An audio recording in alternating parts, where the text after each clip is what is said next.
So to begin with, I'd like to inform you that there are already 149 COCs canvassed out of 167. And regarding Jones Isabella, there is a pending recommendation to the Commission and Bank to hold a special elections on May 20. This is yet to be resolved by the Commission and Bank. Hopefully, we will get a resolution later. And this involves the one precinct na nasunog. With respect to Zamboanga, same situation. The VCM was burned. The Office of the Regional Director is waiting for the request, the formal request of the election officer to lower the threshold.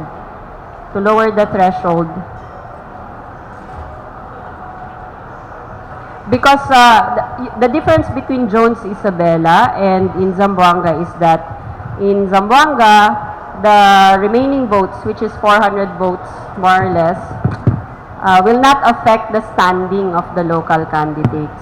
So the request is leaning towards the lowering of the threshold so they can proceed to proclaim. Then on the petition filed by Ronald Cardema of Duterte Youth, we would just like to correct the information given yesterday. The filing of the petition for substitution is dated May 12, 2019. So it was filed before election day, not May 16, as was mentioned yesterday. For the schedule of proclamation, hindi po tuloy yung bukas na in-announce kahapon. We are not ready to proclaim yet. So, the schedule will be announced. It depends if we will be able to finish all the COCs tomorrow. We will announce, sobrang tentative, because we really want to proclaim immediately after the completion of the canvassing. We will not provide any days in between after the completion. So just wait for our further announcements. Minsanan po yung proclamation. Yes, the intention is to have it in one day, but not at the same time. The proclamation for the party list will be in the morning, and then for the senators, it will be in the afternoon. So that is the plan. Ma'am, pero sabay-sabay pa rin yung 12 senators. And how important po yung votes doon sa two polling precincts doon sa national? May significant ba? For, yung unang tanong ko? Isa ka pang tanong. And ganun pa rin po ba? 12 senators pa rin or ano? Or do we have to wait pa sa special election? We might have to wait for the special elections.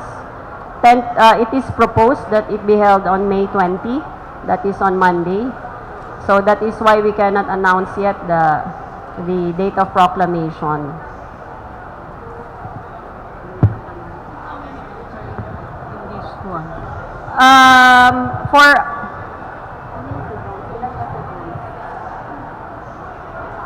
Sa Jones Isabella, I don't have the exact number now, but one BCM contains 1,000 votes.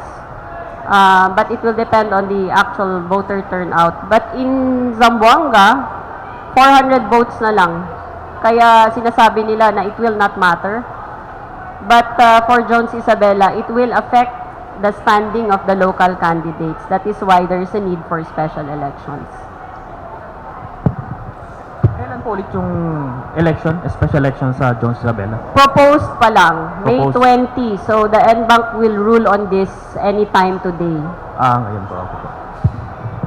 Ma'am, good afternoon po. Ma'am, reaction lang po natin dun sa petitions na isuspindi raw po yung canvassing dahil daw po meron pang mga hindi nare-resolve na issues, may mga hinihingi pa silang data sa inyo po.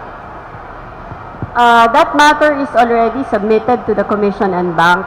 Right now, they are on session, so we will wait for their decision. Ma'am, sorry, follow up po. Ma'am, meron naman pong mga nagsasabi na parang kinulang daw po tayo sa voter education kasi mahigit 1,000,000 yung hindi po nabilang dahil nag-overvote. Do you think po it was also partly because may mga nag-support ng 13 candidates or more, or kinulang ho talaga tayo sa voter education nga po, ma'am? Thank you po. The Comelec tried its best to conduct maximum voter education, no? But there are also probable reasons why it happened that way. Like for instance, the campaign for more than 12 candidates, and there are also less than 12. Aside from that, it's possible that because of the lack of código when they went to vote, they were not able to cast their votes properly.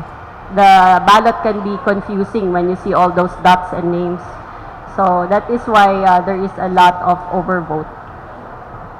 Ma'am, clarify ko lang po, kung matapos po yung mga COCs bukas, diretso proclamation na rin po bukas din?